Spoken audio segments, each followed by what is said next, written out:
Hey, fundraiser. So I wanted to tell you the story of my very first solicitation. Now, I am hoping that this is a judgment-free zone. I was 22 years old and I was just a baby fundraiser. Um, and it was a terrible, terrible experience. But I now can look back and laugh.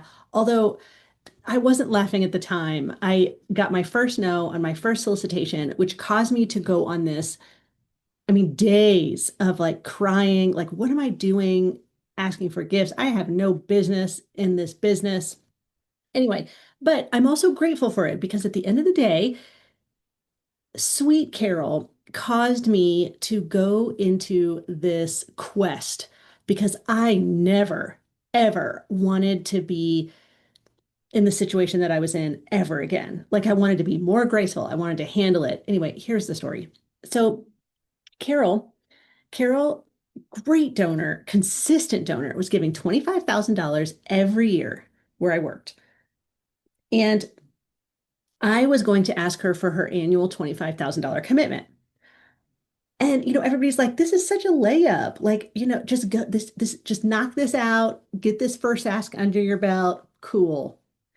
So I go to Carol's house and I'd seen her at events. I'd met her a couple times and she loved the organization I worked for. Everybody at the organization loved her. So I go to her house. I was very nervous, shakes. I could feel like sweat just starting to drip down my back because, saying the words, will you consider a gift of $25,000 is still scary, even when you know that this woman gives the same gift and had given the same gift for like, I don't know, 8 or 10 years. So I sit down with Carol at her kitchen table and I'm like, okay, now's the time. Now's the time. So I say, Carol, would you consider making your annual $25,000 gift? But see, in my mind, it sounded good, but when I look back, I'm pretty sure I missed words. I couldn't breathe. I was like, it came out, I just could not catch my breath. I mean, I'm sitting at this woman's kitchen table, but I was just like panting, like it was weird. Anyway, I asked her for the gift, cringe, and she said, actually, Mary, I can't. And I immediately jumped in and said, okay, I understand. And I left. I literally left, ran out the door. I said, thanks so much. No problem. And I just left because one, I thought it was a layup. Everybody's like, this is a layup. Well, when I got the no, I thought, most people like, was it me? Was it how I asked? Is she angry at the organization? Did I just ruin this relationship with this decades long donor? I left. Oh, that woman, that sweet woman. Okay. So I get in the car. I'm immediately like welling up, shaking, driving back to the organization. I sitting in the parking lot, like I don't want to go in. Like everybody said this was a layup. Now I have to go in and be like, no, I didn't get the gift. Like, so tears, all the feelings.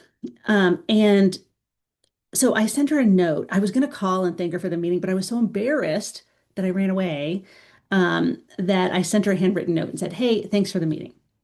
Well, like two or 3 months later, her check arrived for $25,000.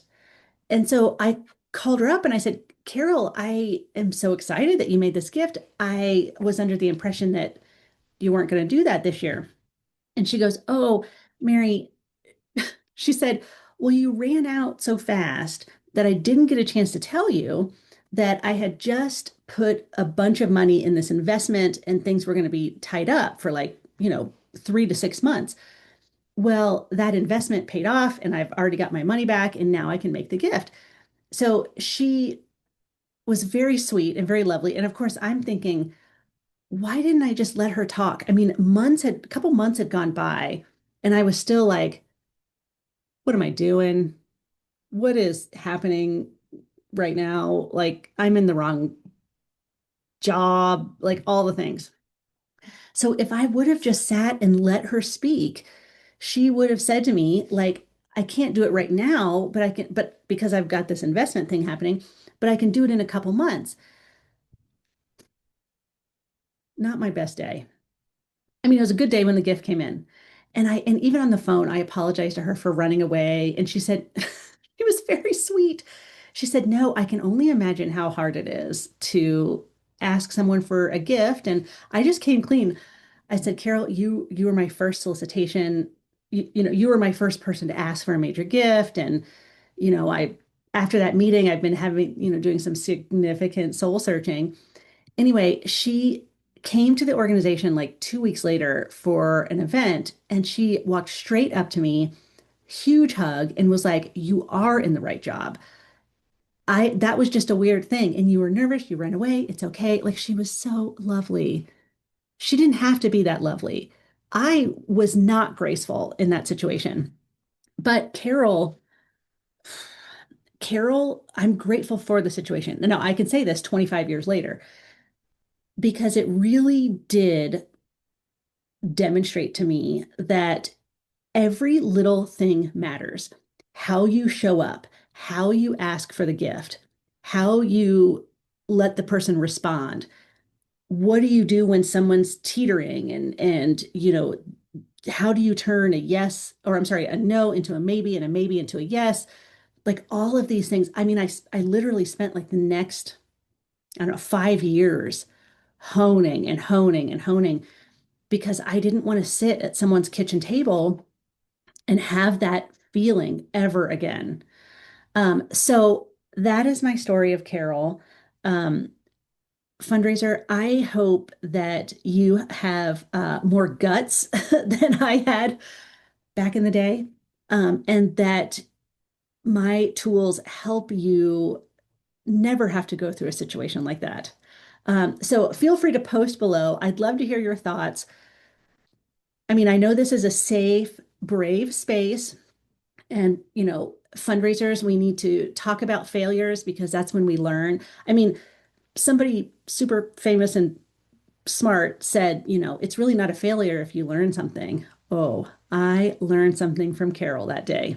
In fact, I think about her almost with every solicitation, almost every day.